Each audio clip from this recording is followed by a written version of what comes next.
पे केस भी है खतीजा का, जो खतीजा की जो कहानी है जो उनके साथ ज़िंदगी में हुआ है वो मेरे अल्लाह ना करे कभी किसी के साथ हो। खतीजा, मैं चाहूँगी कि आपकी कहानी हम आप ही की ज़ुबानी सुने। अस्सलाम वालेकुम। वालेकुम अस्सलाम। जी, ये मेरी कहानी है और ये 2 साल पहले मेरे साथ हुआ कि मेरी अरेंज मैरिज हुई थी और मेरे घर वालों की पसंद से शादी हुई थी। मैं अच्छी खासी पढ़ी लिखी लड़की, मुझे क्या पता था कि मेरे साथ ये वाला चीज़ होने वाली है। तो मेरी शादी के फ़ौरन बाद हम तुर्की शिफ्ट हो गए। 10 साल तक हमारी शादी बहुत अच्छी गई। मेरी 2 बच्चियां हुई, एक बेटी मेरी 6 साल की है, एक 8 साल की है। तो बहुत अच्छी जो है हमारी शादी गई, सब कुछ हुआ। तो मेरी एक दोस्त थी जिससे मैं कांटेक्ट में रहती थी, क्योंकि बचपन से हम साथ पढ़े थे, साथ घूमते थे, मतलब पूरा बचपन मेरा उसके साथ गुजरा था। मेरे हर फैमिली मेम्बर को उसके बारे में पता था कि वो मेरे साथ होती है। अगर मैं घर में नहीं हूँ तो वो उसके साथ ही होगी, मतलब इतनी बेस्ट फ्रेंड थी वो मेरी। और जब मैं बाहर शिफ्ट हुई, मैं ऑब्वियसली अकेला फील करती थी।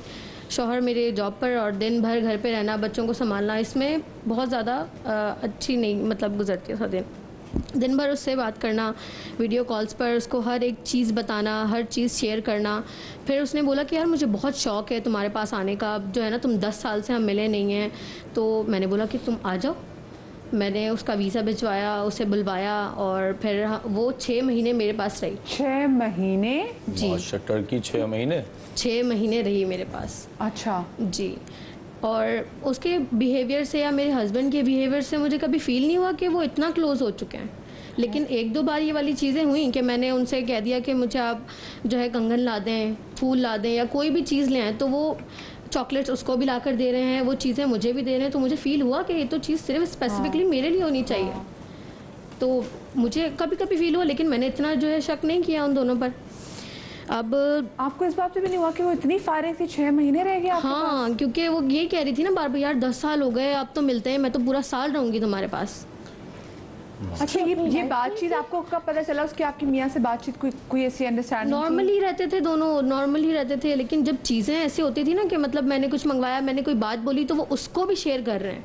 और दोनों फिर जब उनकी मतलब वीकेंड्स पे होते थे तो हम घूमने जा रहे हैं, तो मतलब तुम बच्चों के साथ घर पे रह लो, नहीं साथ में जाना है। और मैं पीछे वाली सीट पे मुझे बिठा दिया। 2-3 बार इस तरह से हुआ कि मतलब मैं घर से आ रही हूँ लॉक करके और मैंने देखा ऑलरेडी वो बैठी हुई है। अब मैं तो उससे नहीं कह सकती कि बहन पीछे आओ तुम। हाँ। इस तरह से चीज़ें होती थी। तो फिर कहाँ पे बात आके ख़त्म हुई, फिर क्या जब हुआ? 5 महीने हो गए उसे रहते हुए और मुझे अब फील होने लगा था कि कुछ तो चल रहा है, लेकिन अब मतलब कभी डायरेक्टली नहीं दिखा ना कि कुछ बातचीत ये इस तरह से कर रहे हैं। 6 महीने हो गए, फिर जो है इसको मैंने खुद कहा कि जो है ना तुम्हारे पेरेंट्स याद कर रहे होंगे, तुम जाओ। ये तब भी जाने को तैयार नहीं थी, तो मैंने इसे खुद भेजा।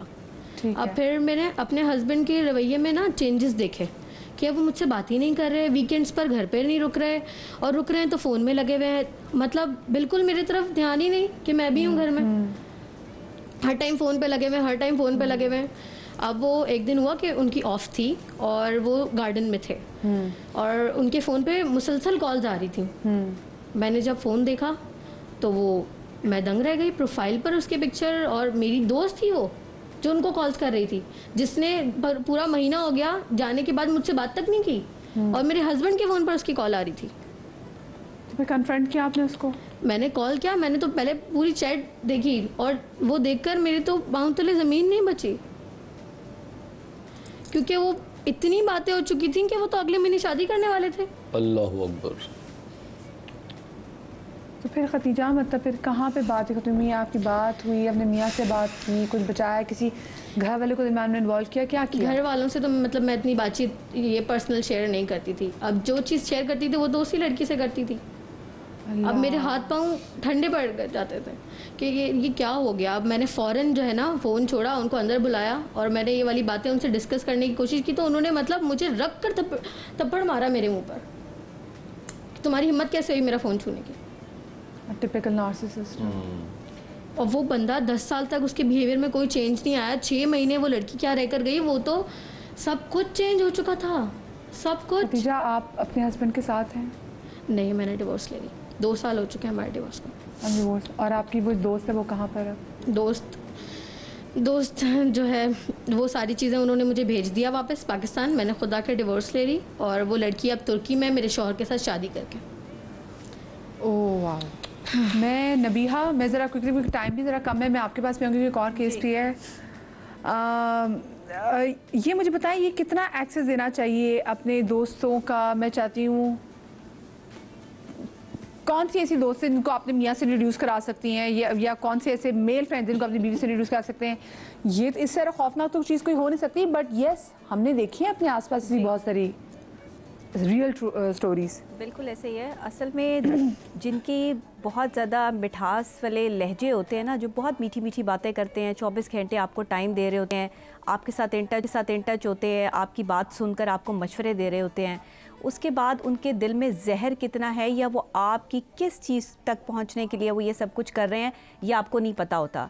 काश के कोई हिसाब किताब होता दिलों का भी, काश के दिल खोलकर भी देखे जा सकते होते, तो फिर ये दोस्ती में जो छुपे हुए सांप हैं, ये जो दोस्तनुमा सांप हैं, ये कभी जो है वो आपसे छुपे ना रहते। अच्छा, छुपे ये तब भी नहीं रहते, नज़र आ जाती हैं इनकी हरकतें, लेकिन उस वक्त तक आपका बहुत कुछ लुट चुका होता है। जैसे इनकी स्टोरी जो है वो मैंने अभी सुनी है, ये इनकी स्टोरी नहीं है, आपके माशरे के 30% ख़वातीन की ये स्टोरी है।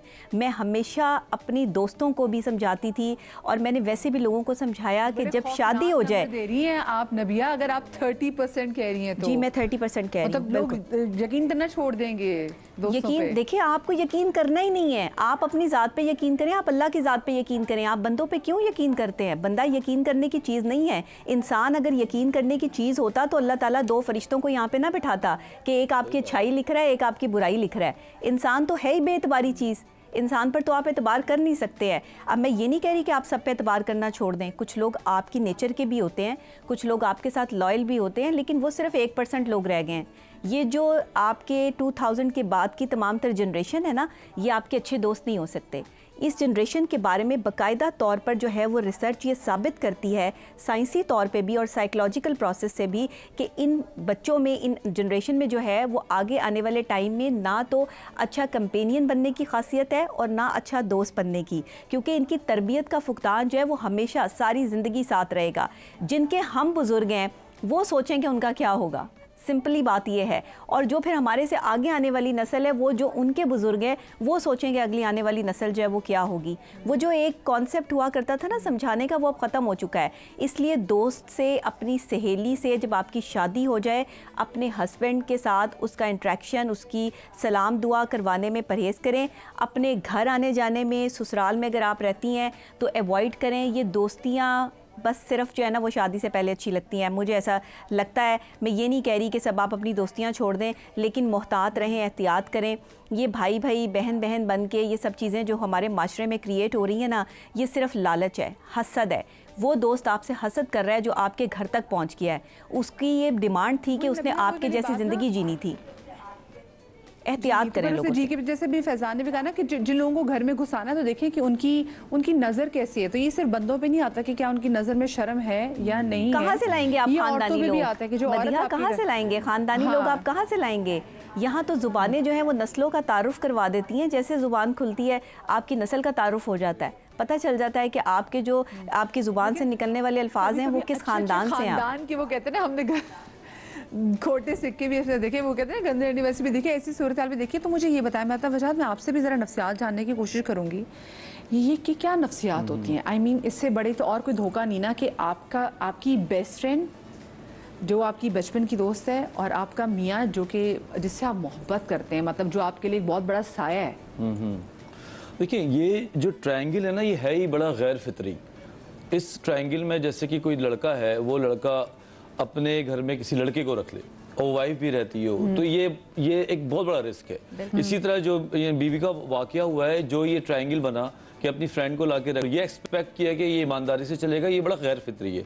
अल्लाह ताला ने इंसान को इतना अच्छा नहीं बनाया, इसलिए इतनी आजमाइश डाली है। महरम और ना महरम एग्जैक्टली आप इस पे 1 दिन रह सकते हैं, 2 दिन रह सकते हैं, कहीं ना कहीं कुछ ना कुछ आएगा, क्योंकि ये ऐसा अंदर से जो हमारा एक हिजान है या इट है, ये हमें सुकून से रहने नहीं देती। इसलिए कहते हैं कि एहतियात पहले है। अगर मैं एक्सपेक्ट करूं कि मैं यहाँ पे 10,000 रुपए रख के चला जाऊं और कोई चोरी ना करे, तो बहुत मुश्किल काम है। कोई तो आएगा उठा के लेके जाएगा, भाई जमीन पे पड़ा है, अल्लाह क्या दिया हुआ है, इस तरह कोई चीज उठा लेता है। तो ईमान आजमाने वाली बात, ये बिल्कुल ईमान आजमाना है। और पाकिस्तान के यहाँ पे बैठ के इस तरह के ईमान आजमाने का मतलब ये कि आप सड़क पे खड़े हो गए आके, कभी भी इतना ज्यादा किसी को मौका ना दें। इनके रेड फ्लैग्स शुरू से ही थे। मैं जब ये बात कर रही थी तो मैं एनालिसिस कर रहा था। नंबर 1 ये 6 महीने 6 दिन चलते हैं, 6 महीने बहुत है। नंबर 2 ये है कि उन्होंने इतना अंधा ट्रस्ट कर लिया। अंधा ट्रस्ट आप कभी अपने पे ना करें भाई, आप गैर पे कर लें 2 मिनट के लिए, लेकिन अपने पे इतना बड़ा ट्रस्ट कि अपने सबसे कीमती चीज आगे रख दी, ये बेवकूफ़ी भी होती है। नंबर 3 ये कि आपका हस्बैंड की भी कुछ ना कोई बॉडी लैंग्वेज चेंज हुई होगी। आपने कहा कि मैंने फैमिली को नहीं बताया। आपने अगर अपनी फैमिली को रच के बताया होता ना तो ये इज्जत घर में रहती है, वो गला पकड़ते आके। लेकिन जब आप घर पे किसी को चीज नहीं बताते तो आप माशरे में बता रहे होते, आपकी वो चीज पीछे से बाउंस बैक हो रही होती है। तो फैमिली को आपने बताना था। फैमिली उनसे पूछती है भाई ये क्या चक्कर चल रहा है तुम्हारा या जो हो रहा है, तो कम से कम वो जो एक सिलसिला चल रहा था वो टूटता तो सही। इससे आप बताते कि आप यहाँ पे विक्टिम है, बजाय कि वो बाद में विक्टिम बन जाए कि जी मेरे साथ वो ये कर रही थी। बिल्कुल, आपको वो सिलसिला तोड़ना पड़ेगा। आप हथौड़ा लें और उसको तोड़ डालें। कैसे कि आप दोनों को बिठाएं साथ।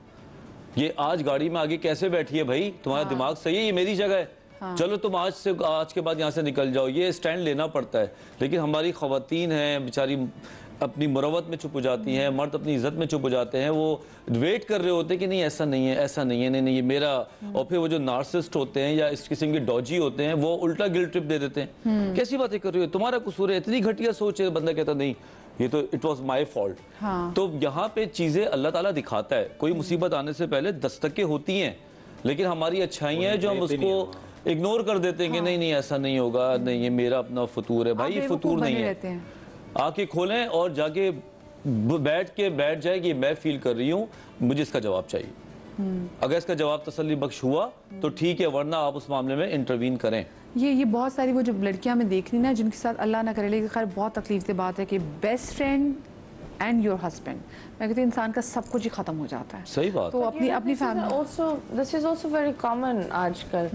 एंड ये जितनी लड़कियां होती हैं, मुझे इतनी नफरत होती है जो लड़कियां ये हरकतें करती हैं कि लड़ाई दोनों में होती है, बेस्ट फ्रेंड को जाकर बोलेंगी समझाए।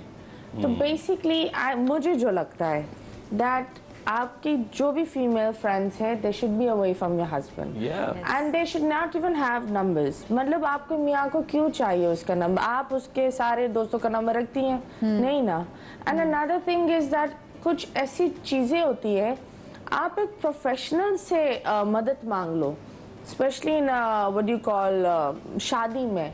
माँ बाप, फैमिली, दोस्त, ये सब अपनों से इंसान को दुख मिलता है। So I think go for professional, वहाँ वेंट आउट करो, वो ज़्यादा बेहतर होता है। आप दोस्तों को अपनी मैरिज लाइफ के बारे में बता रहे हो, maybe she's not happily married, maybe she's jealous of how you both are। कुछ लोग होते हैं जिनके पास पैसा, खूबसूरती, सब कुछ होता है लेकिन नसीब प्यार में नहीं होता। और कुछ लोग होते हैं जिनके पास कुछ नहीं होता लेकिन माशाल्लाह अल्लाह उनको इतना मजबूत प्यार देता है। वैसे हमेशा लेडी गागा को सोचती हूँ कि कितनी खूबसूरत अभी भी लोग उससे मोहब्बत करते, कभी नहीं मिले। आजकल तो मैं जेनिफर लोपेज को भी देख रही हूँ, चाहे जो मर्जी, लेकिन आपको यार ये दुनिया की सबसे खूबसूरत तरीन खातून है, लेकिन वैसे नसीब नहीं होती मोहब्बत। ऐश्वर्या राय पर चीट हो सकता है तो किसी पर भी चीट हो सकता है भाई। बात बिल्कुल सही है। अच्छा, मैं एक